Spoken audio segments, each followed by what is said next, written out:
Have you ever looked up at the night sky and wondered, why? Why are we all here? What's out there?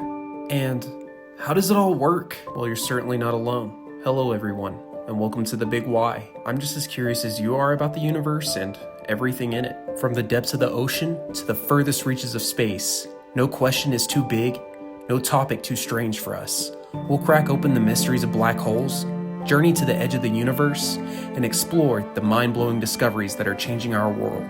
So if you're ready to unleash your inner scientist, ask the tough questions, and explore the universe alongside me, then buckle up, and let's ask why. Today we'll be diving into one of the enduring mysteries of the human experience: dreams. While we sleep, our brains burst with activity, creating vivid narratives.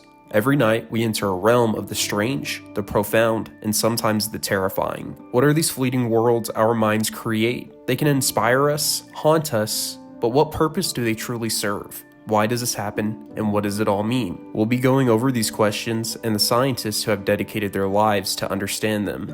And who knows, maybe one day, I'll tell the world how you were the one to solve it. So what exactly is a dream? Technically, it's a series of images, thoughts, emotions, and sensations flashing through our minds during specific phases of sleep. While we may only feel like we're dreaming for a few minutes, we actually spend up to 2 hours a night in this state. Dreams have fascinated humans for millennia. Ancient Babylonians and Sumerians painstakingly recorded their dreams, seeking omens or messages from the gods. Dreams often have a central place in religious texts and continue to be a source of interest for psychotherapists who study the unconscious mind. But it wasn't until recently that scientific study of dreams, or oneirology, truly began. Modern scientists focus heavily on the brain during dreaming, trying to unravel where dreams are formed and why this phenomenon exists. The way we think about dreams hasn't always been the same. In ancient Mesopotamia and Egypt, dreams were incredibly powerful. Historical texts describe vivid visitation dreams where gods or ancestors appeared with instructions or prophecies for the dreamer. People took these extremely seriously. Their actions after waking could be completely dictated by what they experienced in sleep. This intense emphasis on dream guidance faded in later cultures. However, the way we frame and understand dreams still shapes our relationship with them. Of course, dreams are intimately linked to sleep. The most vivid dreaming happens during REM sleep, the stage where our brain's activity almost mirrors being fully awake. Intriguingly, REM sleep is observed in many animals, leading scientists to wonder, do animals dream too? Then again, humans actually dream during non-REM sleep as well. The tricky part about studying dreams is that we rely on people telling us about them afterwards. Studying animal dreams, or even dreams of infants too young to speak, is a fascinating challenge as we can't directly access that experience. Amazingly, how people dream seems to have changed throughout history. Ancient Mediterranean writings reveal a sudden shift between the Bronze Age and the Classical era. Back then, dreaming visitation was the norm. People dreamed of gods or ancestors delivering commands, focusing mainly on what was heard, not seen. An example is Gudea, a Sumerian king. He rebuilt an entire temple after a dream told him to. But after this period, dreams became more personal. They had visual narratives, and the dreamer was an active character, not just a listener.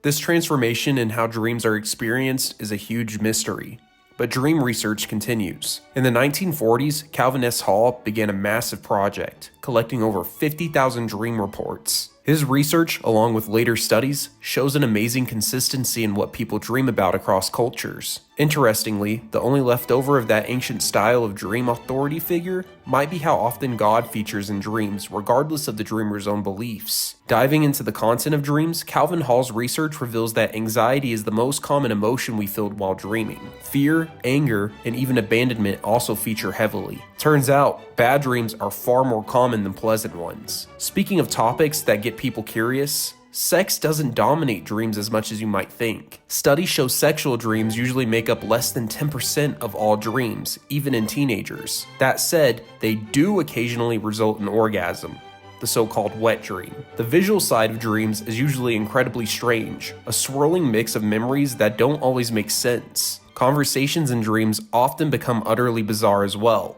However, sometimes dreams weave complex stories and leave us with new ideas or feelings we can't quite explain. Interestingly, people blind from birth don't experience visuals in their dreams. They still dream, but through their other senses: sound, touch, smell, and taste. This raises the question, are dreams fundamentally visual, or does our brain simply use the tools it has? Scientists are passionate about understanding how dreams work, especially how our minds and our brains produce them. It sounds easy, right? Just peek inside a brain while someone's dreaming, but there's a problem. Current research methods create roadblocks. In most places, scientists can't do highly invasive research on healthy humans. Studying the brain with something like an EEG just shows broad activity patterns, not the tiny details of what's firing during a dream. Animal studies might seem like the answer, but since we can't ask a dog if it dreamt about chasing squirrels, this research has limits too. Even studying people with brain injuries only tells part of the story. This leaves dream researchers in a frustrating place. The phenomenon they're chasing is both powerful and incredibly delicate. It's happening inside our heads, yet so much about it remains untouchable with current scientific tools. Scientists crave precision when studying dreams, but sadly, their tools aren't always a perfect fit. Brain imaging studies give us clues. They might highlight a region lighting up when someone dreams, but that doesn't mean that spot is the sole source of dreams. Think of it like listening to an orchestra. Many instruments play at once to create music. Dreams likely involve a whole network of brain areas, and it might change from dream to dream. Even the visual aspect of dreams, while vivid, probably involves less brain power than when you're actually seeing things. It's like your brain replaying memories on shuffle. But what about the story of our dreams? That's where things get really strange. Scientists like Gazzaniga and Ledoux came up with the idea of a left brain interpreter. This part of our brain wants things to make sense, so it takes random signals it gets during sleep and weaves them into a narrative, however nonsensical that narrative might be. This is why dreams are often so confusing. Your brain is just trying to stitch together scraps. Think of it like your brain playing a game of broken telephone with itself. Neuroscientist Indre Viscontis says it bluntly: those wild dreams are basically your brain trying to create a story from random noise. While science wrestles with how dreams work, there's an even bigger question. Why do we dream at all? For centuries, many cultures believed dreams were messages from gods or spirits, revealing hidden truths. Ancient Egyptians even had dream temples where people would try to deliberately receive divine guidance through their sleep. But what if the purpose of dreams isn't mystical but biological? Back in the 1800s, Dr. Robert had a theory. Dreams are our brain's way of clearing out extra information collected during the day. He thought dreams either erased the clutter or stored the important bits in our memory. Freud, known for his analysis of dreams, took a different angle. He believed dreams protect our sleep by letting us act out desires we can't fulfill while awake. Think of them as a mental safety valve, letting off steam so we can sleep undisturbed.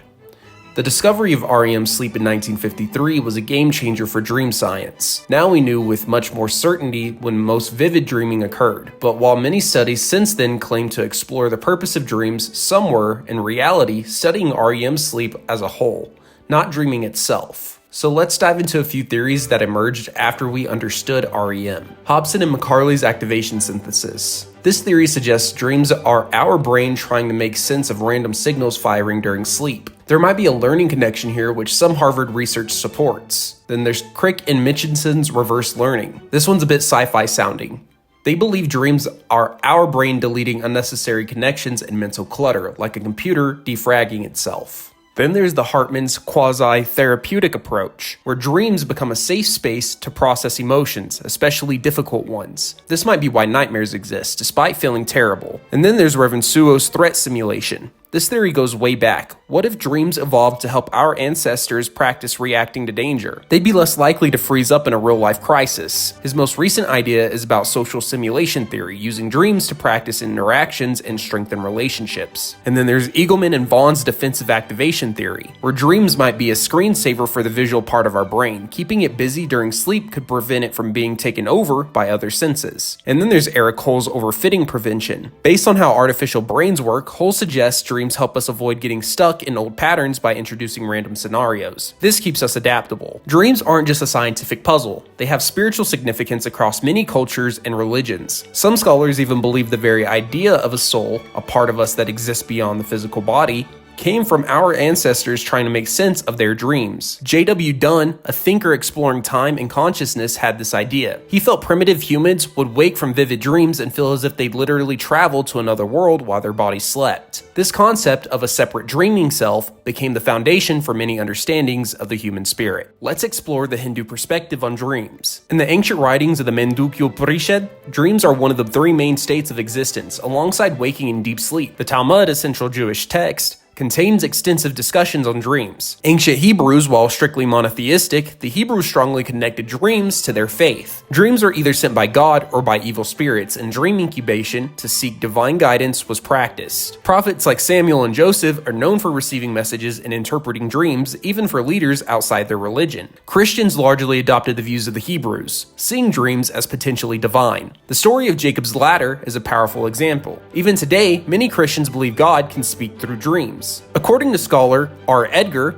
dreams hold a vital place in Islam. With Muhammad considered the last prophet, dream interpretation became the main avenue for potential direct revelation from God. Muslims distinguish between true dreams, false ones inspired by the devil, and everyday dreams linked to the one's ego and life experiences. Hadith tradition emphasizes that true dreams are clear and meaningful, mirroring aspects of prophecy. Now let's explore Buddhist beliefs about dreams. They share several similarities with other traditions from the same region. In Buddhism, occasionally the same dream is experienced by multiple people, like when those close to Buddha had dreams foreshadowing him leaving his home. This suggests a potential collective aspect to dreaming. Buddhist texts also speak of dreams that transcend time itself. Future Buddhas are thought to have recurring dreams mirroring those of past Buddhas. In their literature, dreams often act as signposts in a person's life journey, marking key transitions. The Pali commentaries in the Milinda Panha offer further insights into specific Buddhist viewpoints on dreams.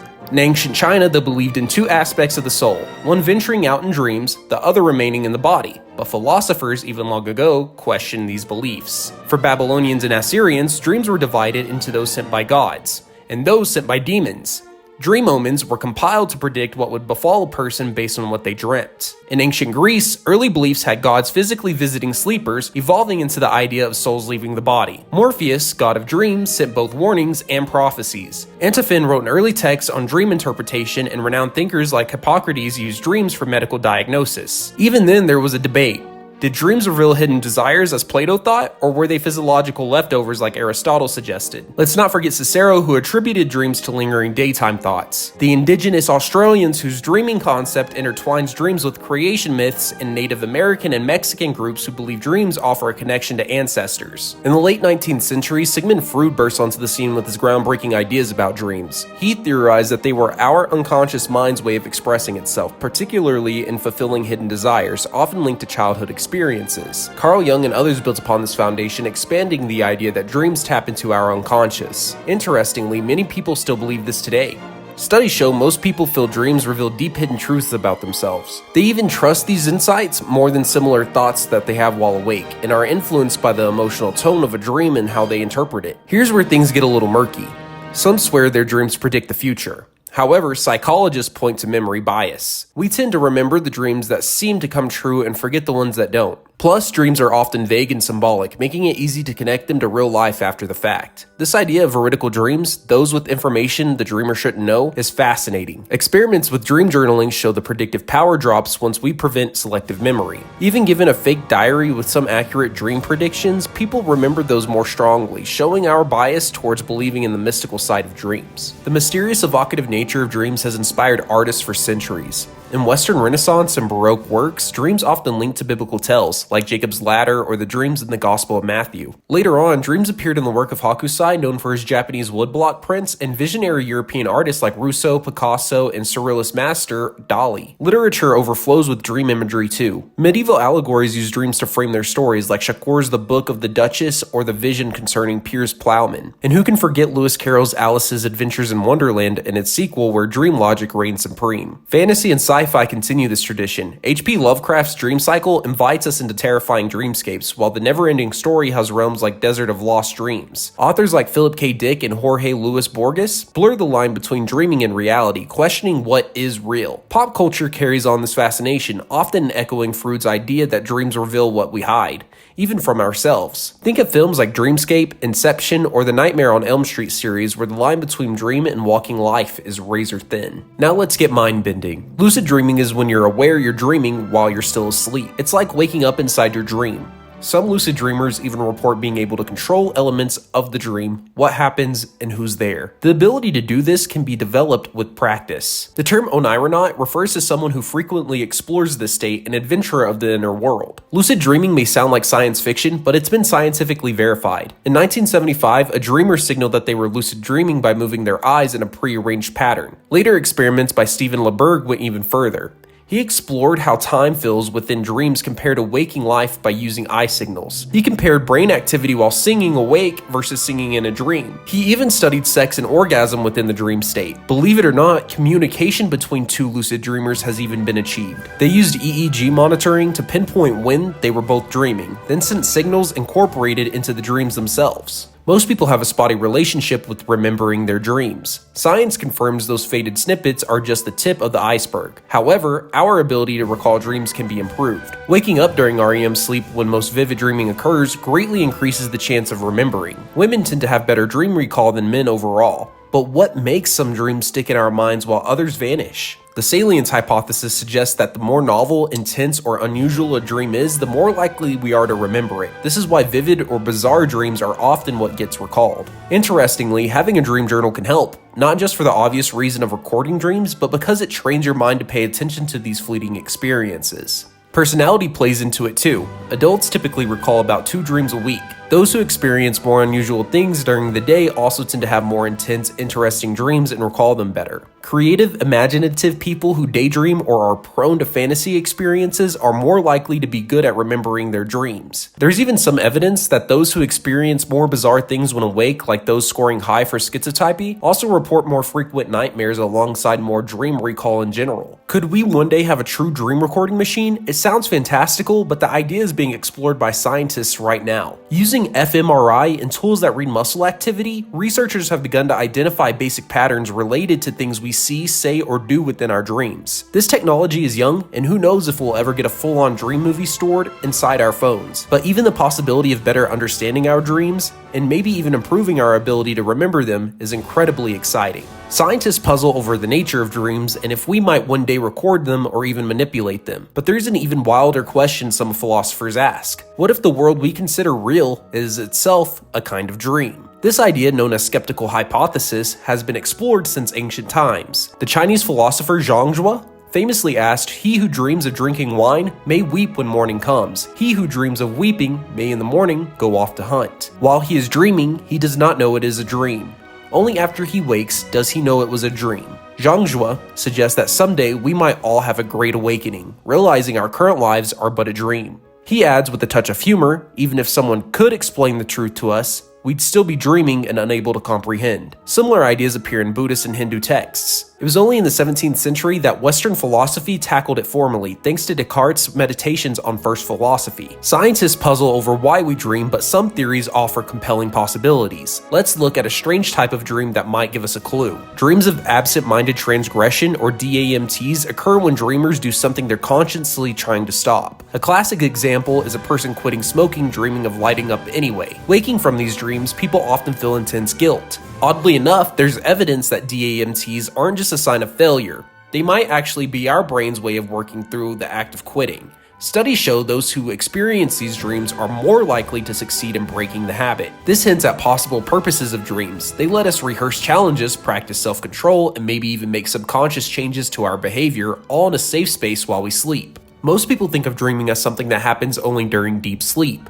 But the truth is more complex. We have shorter, less elaborate dreamlike experiences in other sleep stages. Hypnagogic dreams occur as you're drifting off to sleep. You might see flashes of imagery or hear sounds that don't exist. They feel like the very edge of dreaming. Hypnopompic dreams are the opposite of hypnagogic dreams. These happen as you're waking up, often blending with the real world in a strange, sometimes disorienting ways. And then there's stage 2 NREM dreams. NREM is the less vivid stage of sleep. Dreams here are shorter and more thought-like than full-blown narratives we commonly think of as dreams. Dreams aren't just for nighttime. Daydreams are those waking fantasies where our mind wanders, picturing pleasant things, ambitions, or simply drifting into a state of pleasant distraction. Interestingly, there's no single definition of a daydream. For some, it's incredibly vivid, almost like dreaming with your eyes open. Others use the term more loosely for simple thoughts about the future, reliving memories, or even just zoning out entirely. While often dismissed as laziness, daydreams can be surprisingly productive. Many creative people, artists, writers, even scientists, credit daydreaming as a source of their best ideas.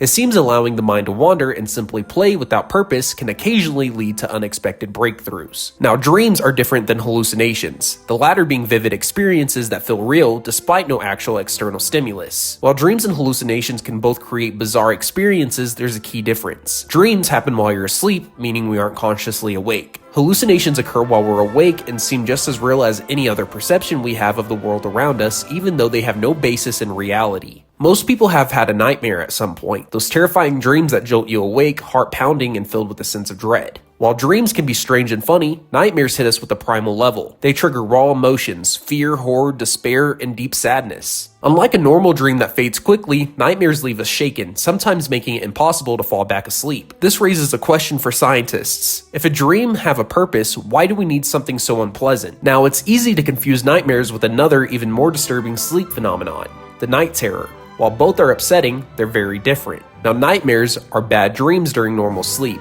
They can be scary, but upon waking, the person usually remembers the dream and feels aware of being back in their own bed. Night terrors are intense episodes that occur during sleep and usually involve signs of panic like screaming, kicking, or thrashing. Oddly, the person won't remember the event afterward and might be very difficult to rouse. Night terrors are more common in children. Deja vu, that uncanny feeling of having lived a moment before, is another puzzle scientists haven't fully solved.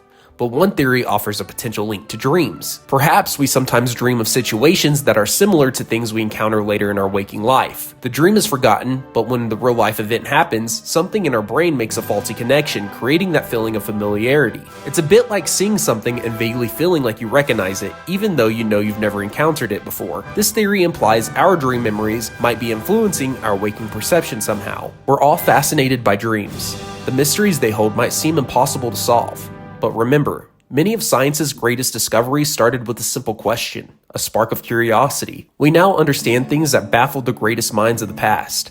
So, if you're someone whose head swirls with questions late at night, someone who ponders the strange stories your mind creates while you sleep, don't dismiss those thoughts. Perhaps you will be the one to unravel dreams, to discover why our minds embark on these journeys each night. The next great discovery about the human mind might just be lurking within one of your own dreams. Thank you everyone for watching. My name is The Big Y. Don't forget to drop a like, and if you're new to the Why Not family, a follow. And I'll catch you guys in the next video.